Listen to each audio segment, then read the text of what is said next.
Nettoyer les écuries d'Augias, c'est faire rapidement un travail immense.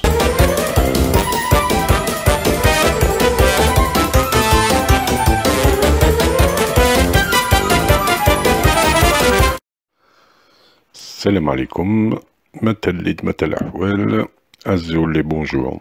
Alors, donc on a commencé par cette expression, nettoyer les écuries d'Augias. C'était dans la mythologie grecque, hein, c'était Hercule, voilà, qui avait nettoyé des écuries. Je vous raconte pas l'histoire, c'est pas important. L'important c'est, on utilise cette expression pour dire, c'est quand on utilise des méthodes radicales pour faire un grand nettoyage. Alors, pourquoi je commence par ça? Eh ben, c'est pour parler du président, du gouvernement, de leurs actions et de leur inaction. En tout cas, de ce qui est visible et pas visible par nous. Alors, cette vidéo aussi, je l'ai construite un petit peu aussi avec une discussion que j'ai eue avec une personne, voilà, qui est très très honnête intellectuellement, etc. et voilà, qui m'a dit des choses avec lesquelles je suis tout à fait d'accord, mais j'ai aussi des choses à dire dessus. Voilà. Alors, donc, cette personne, mais bon, cette personne, elle est symbolique de nous toutes, nous tous, hein, c'est-à-dire, vous avez, hein, actuellement en Algérie, il y a beaucoup de divisions, on est d'accord, donc il y a une partie, alors il y a les vrais traîtres, tout ça, inconscients, tout ça, on les met de côté, on laisse tomber, j'en parle pas. On en parle assez dans toutes les vidéos, à droite à gauche. Il y a les gens dans le peuple, qui sont jusqu'à maintenant dans le Hirak, qui croient vraiment fermement à une révolution, faire tomber le système pour un mieux pour l'Algérie. Ils sont sincères, on ne peut pas leur en vouloir. Donc il y a ces gens-là. Ces gens-là aussi, là pour le moment j'en parle pas, parce que c'est pas l'objet de la vidéo, mais enfin, voilà, il y a eux. Et on ne peut pas leur dire vous êtes des traîtres, etc., vous êtes des nuls, vous avez rien compris, etc. Non, ils viendront petit à petit à la raison peut-être, mais pour le moment ils sont convaincus et ils sont sincères. Et ils ont aussi des bonnes raisons de le penser pour eux, puisque j'ai eu des discussions dernièrement avec des gens comme ça, mais ça va, j'arrivais à argumenter quand même et... Voilà, bon bref. Et vous avez, d'un autre côté, vous avez aussi des gens très très patriotes, totalement, même, mais qui voient vraiment l'action du président, de la nouvelle équipe, enfin de l'État en général algérien, la politique qu'il y a, il la voit vraiment d'une manière très critique. Beaucoup de lacunes, beaucoup d'incompétences. Alors, je vais vous prendre un exemple.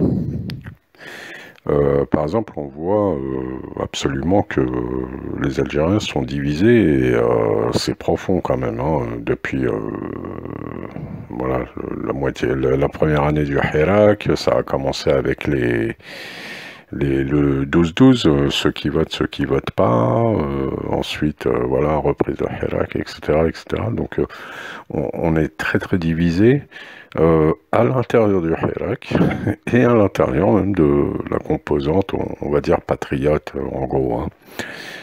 Il y a beaucoup de divisions de partout. Et il y a aussi la division de ceux qui se tiennent à l'écart de tout ça, ceux qui ont le je m'en foutisme des Algériens et Algériens, qui croient en rien, qui veulent pas voter, qui sont désabusés de tout, etc. Ça aussi, c'est une division en plus. Donc ça, passe à ça, ce que l'on voit au niveau de l'action politique du gouvernement, du président, eh bien, on ne voit pas d'action politique à proprement dit qui nous fait nous réunir. Il n'y a pas de discours du président, on ne le voit jamais faire des grands discours enflammés, etc. C'est pas, on voit le gouvernement qui est composé on connaît presque, on en connaît 3, 4, 5, allez, très bon, de ministres, et le reste, on les connaît pas trop. Bon, et il y a à l'intérieur des anciens, plus ou moins, comme l'autre, là, Al-Qadi, je connais, enfin, bon, le ministre de la Jeunesse des Sports, un ancien du RND, un bébé, ou Yahya, comme ils disent. Mais bon, je le juge pas hein, non plus de trop, mais bon. On voit qu'il y a beaucoup de personnes dans le gouvernement qui ont été nommées donc, pour composer cette nouvelle équipe de l'Algérie nouvelle.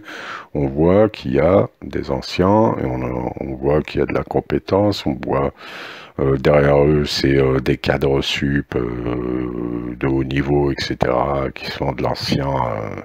C'est pareil, il y a dû en avoir de remplacer et tout, ça on le sait pas, mais il y a beaucoup de gens qui essaient de se replacer, certains ont été éliminés, d'autres reviennent, etc., etc. Donc c'est tout un tralala.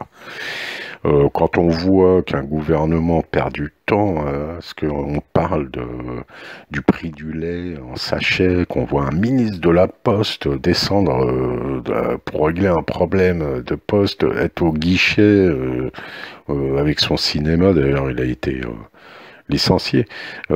Franchement, il y a de quoi s'inquiéter. Il y a de quoi s'inquiéter. La personne là, avec qui je discutais, elle disait que Tebboune, en tout cas, nous, le peuple, on a besoin d'un projet pour la construction d'une nation, un discours fort, clair, qui donne un cap, qui motive tout le pays, et qu'on nous le présente très clairement, donc, et qu'on puisse avoir de l'espoir, quoi, et puis s'y mettre. La personne me dit que lui, l'impression qu'elle a en tout cas, c'est plus qu'une impression, hein, c'est le constat qu'a fait la personne.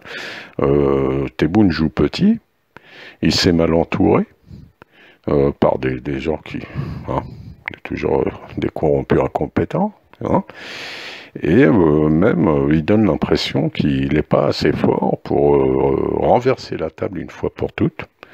Voire même qu'il est affaibli, peut-être dû à sa maladie, peut-être dû à la charge, parce que vous imaginez la pression qu'il y a en ce moment avec l'époque que vit l'Algérie sur un homme. Voilà, donc cette personne me dit, mais on peut plus, nous les patriotes, faire comme si tout ce qui est proposé par ce gouvernement allait forcément dans le bon sens. Voilà, parce qu'il y a ce qu'ils disent, et ce qu'on voit sur le terrain, et là il y a une grande différence, hein. Moi je parle pas aux gens qui vivent à l'étranger, qui sont loin du quotidien des Algériens. Moi je parle des Algériens qui sont dans leur quotidien, qui se lèvent tous les matins en Algérie, qui font face à tous les problèmes qu'il peut y avoir à tous les niveaux. Voilà, donc ça c'est la critique de base. Voilà, et moi j'adhère en très grande partie à tout ça. Mais je complète. Moi en fait je pense qu'il y a beaucoup de toujours, c'est le même système qui est là, voilà, avec évidemment une équipe qui a une autre approche. En fait, il y a un changement dans leur approche des choses, mais et dans le fond des choses. Et dans le fond, les choses sont plus complexes qu'il n'y paraît. C'est pas ou tout blanc ou tout noir. Voilà. Je pense que, en fait, Tebboune, le président Tebboune, d'ailleurs on le constate, ça n'est pas un homme politique. Ça n'est pas un homme politique. Il a été wali, il a été ministre, c'est formé à l'ENA algérienne, etc. C'est un technocrate, un gestionnaire. Et c'est pour ça qu'il fait pas des grands discours comme je voyais là, je regardais avant de faire la vidéo les discours de Bouteflika dans les années 2000 et tout, enflammé, il allait n'importe où, il faisait pleurer les gens, émus, il les faisait tous applaudir à Tizi Ouzou, n'importe où il allait, il était très très fort politiquement. Mais qu'est-ce qu'on a vu? Il est d'ailleurs dans un des discours, ouais, on va construire Bled el Qanoun, Bled Qanoun. Ouais, bon, bah, on a vu. Hein. Voilà. Donc, moi, je pense que pour le moment, c'est pas, l'Algérie n'a pas besoin d'un président, d'un politique qui sait pas gérer et qui parle bien, comme Bouteflika l'était. C'est pas prioritaire. Moi, je pense que le Mektoub fait que c'est comme ça, de toute façon, que dans un premier temps, c'est beaucoup mieux d'avoir un président type Tebboune, qui est un gestionnaire. C'est sûr, on aimerait bien qu'il nous fasse des beaux discours et tout, mais bon, on peut pas tout avoir. Et donc, comme je lui disais, ce bon gestionnaire, on doit passer par une étape d'une sorte d'audit et faire le ménage dans la gestion. Voilà. Un audit, c'est une étude sur tout ce qui ne va pas. Remettre le grand reset, en fait. L'Algérie a besoin d'un grand reset, une remise à zéro de tout ce qui ne va pas. Et on est obligé de passer, à mon avis, par cette sorte de transition avant d'avoir un vrai homme politique qui va nous faire rêver, nous lancer sur des grands projets. Voilà. Je pense aussi que... Mais on va y revenir après. Alors, je vais vous prendre un exemple, justement, pour illustrer que le président Tebboune, et donc, on l'a constaté, ça n'est pas un politique, c'est un gestionnaire. Certains disent non, nous on veut un homme politique qui fait de la politique parce qu'il faut réunir le peuple, il faut nous donner un cap au pays, etc., etc. Parce que là, on va vers du pire si on fait pas ça. Donc, moi je vais vous expliquer par exemple en quoi c'est nécessaire d'avoir un président gestionnaire actuellement pour la transition. Alors il y a cet exemple-là. Tout ce que je vais parler après, c'est des trucs qui arrivent ces jours-ci, hein, qui sont très, très actuels. Là, il y a un décret exécutif, hein, c'est-à-dire qui va être appliqué concernant les fonctions supérieures de l'État. Donc, c'est l'ouverture aux compétences du secteur privé. Voilà, c'est vraiment quelque chose de très très important et qui est nécessaire. Il faut d'abord faire ça avant de refaire de la politique, en fait. Pas que ça, hein. Lutte contre la corruption, etc. Il y a beaucoup de choses. Là, il y a la lutte contre la corruption, le processus électoral plus honnête qu'avant. Donc ça, c'est quelques petites des luttes, quoi, hein, qu'il faut avoir. Toujours, ça, c'est de la gestion et politique un petit peu, mais c'est surtout de la gestion. Et il y a ça là, qui est un truc qui est essentiel. Il faut passer par là avant vous pouvez pas faire des projets politiques en ayant toujours le même système derrière qui va rien appliquer, la même corruption et tout ça. Il faut d'abord nettoyer les écuries d'Augias. Donc il faut la mise en place de nouveaux paradigmes de gestion. Voilà. Qu'est-ce qu'on a en Algérie? On a une élite honnête intellectuellement, très compétente. Et qu'est-ce qu'a fait cette élite? Soit elle s'exile, hein, c'est l'exode, soit elle est dégoûtée, affaiblie surtout, et révolté aussi par tous les chantages qui sont imposés par les fonctionnaires, la caste fonctionnaire, qui pour eux qui ont pour seul projet, c'est de garder leur pouvoir. Là on parle des hauts fonctionnaires, hein, des très hauts fonctionnaires, et tout découle d'eux, parce que tout jusqu'au petit employé, après c'est tout le système, c'est tout le système qui est comme ça. Donc on a cette élite-là, qui ne peut plus, qui veut participer au renouveau de l'Algérie, qui veut apporter ses vraies compétences et tout, mais qui ne peut pas. Donc, ce décret exécutif qui ouvre les portes au privé, c'est essentiel.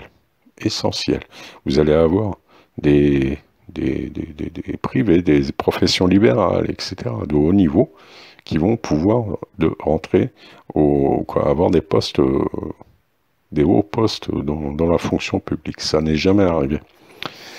Bien sûr. Pourquoi ça n'est jamais arrivé? Parce que tous ces fonctionnaires, ces hauts fonctionnaires, ce système, quoi, c'est ça le système, le cœur du système, c'est ça, c'est pas juste un président, un ministre, c'est pas ça, c'est l'ensemble de la haute fonction. C'est ça, le système. C'est un système de corruption bureaucratique, voilà, et qui ne peut tomber que par l'action, non pas par une révolution soi-disant. Bon, ça, j'en parle pas, j'avais dit, là, la révolution hirakiste, bidon, hirakiste plutôt. Mais ce système-là, il ne peut tomber que par l'action des compétences et de leur clairvoyance. Parce que ces gens-là, du privé, élite, compétente et honnête, intellectuellement, par leur action, leurs compétences et leur clairvoyance, peuvent faire tomber ce système si on en introduit aux hautes fonctions politiques, aux hautes fonctions d'État en masse. Voilà. Si des compétences avérées dans les fonctions supérieures de l'État arrivent grâce à ces décrets et puis à la volonté politique de les faire entrer, elles anéantiront, elles vont annuler, elles vont supprimer logiquement les procédures, parce qu'elles vont mieux travailler. Donc toutes les procédures, les pratiques scandaleuses seront annulées et on mettra en place d'autres façons de travailler, bien sûr. Ça mettra fin à l'ère de l'impunité qui est à l'origine de la catastrophe économique du pays. Et aussi de tous ces petits bras qu'on voit à droite à gauche dans la politique, au niveau des ministères et tout ça, on le constate, il ne faut pas le nier. Donc ça, c'est hyper important. Excusez-moi, je parle beaucoup dans cette vidéo, mais c'est important quand même de faire un petit point là-dessus. Je vous prends un autre petit exemple, rapidement. Là, hier, je crois, un truc comme ça, il y a le président qui a mis un terme à des graves atteintes aux intérêts stratégiques de l'Algérie, au niveau économique, concernant les sociétés de Jay-Z, la SAA et la CAR. C'est la société d'assurance, la SAA, je ne sais plus ce que c'est exactement, là, j'ai pas... Bref, ces sociétés-là, depuis des années, ont signé des contrats contre-productif pour l'Algérie, contre son économie, et notamment en collaboration avec des sociétés, notamment marocaines, etc. Donc, voilà. Le gestionnaire, le président gestionnaire, vous voyez, il s'occupe de ces choses-là.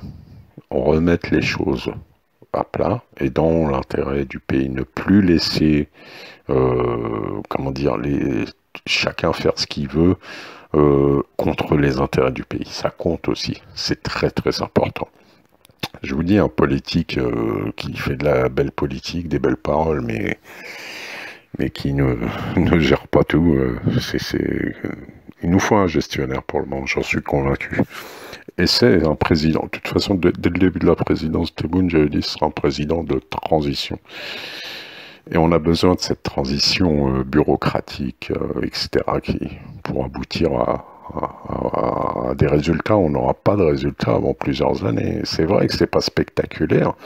Je ne défends pas, attention, parce qu'il y a beaucoup de choses qui ne vont pas, je les ai dites.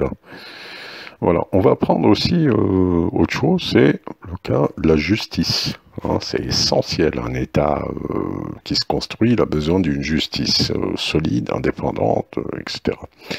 Vous avez Mabrouk Essad, le président du syndicat national de la magistrature. Bon, aucun corrompu ne sera épargné. Lui, il est très très critique. Hein, c'est le bâtonnier, il a fait entendre sa voix il y a pas longtemps, là, en critiquant des pratiques dans la justice, tout ça. Mais quand même, ce gars-là, qu'est-ce qu'il dit? Il dit que... attendez, je vais prendre... Excusez-moi. Ce dernier estime que l'hostilité contre les institutions de l'État et le pouvoir judiciaire est la même. C'est pareil, si tu critiques les institutions de l'État ou le pouvoir judiciaire, tu dis oui, la justice du téléphone et blablabli, blabla. Bon bref, qui a existé bien sûr, mais maintenant. Donc, pour lui, elle repose sur le ton de faux révolutionnaires. Voilà. Basé sur des références Facebook, donc des rumeurs, cette guerre de manipulation dont beaucoup ont l'impression que le gouvernement ne combat pas suffisamment efficacement, hein, d'accord. Donc cette guerre qui risque de nous conduire droit vers la ruine, pardon, et vers des mirages et des visions avec des perspectives mystérieuses. Donc là, voilà, il dit, ok, lui, vous pouvez aller retrouver son nom, vous voyez comment il est critique sur le fonctionnement de la justice et tout ça, mais il est constructif. Je vais vous dire pourquoi j'ai pris son exemple à lui après. Donc, il dit, il est donc important que les personnes bienveillantes conjuguent leurs efforts pour corriger les déséquilibres de ces institutions, au lieu de s'efforcer par ignorance à les détruire, ou bien à rester distant de tout ça. L'expérience du syndicat, donc qui dirige durant ces 2 dernières années, donc il fait un petit bilan de ces 2 dernières années, prouve que le changement de l'intérieur, malgré sa difficulté, est possible, mais difficile et épuisant. De même que l'autorité, tout comme elle cumule les fautes et les lacunes, donc là il parle de l'autorité d'en haut, présidentielle et compagnie, a aussi le mérite significatif des réformes. Et notre lutte vise à contribuer à établir une réelle séparation des pouvoirs. Voilà, c'est très important ce qu'il vient de dire là. Pourquoi j'ai pris son exemple? Parce que moi, dans le fond, et c'est une vérité, hein, c'est une vérité.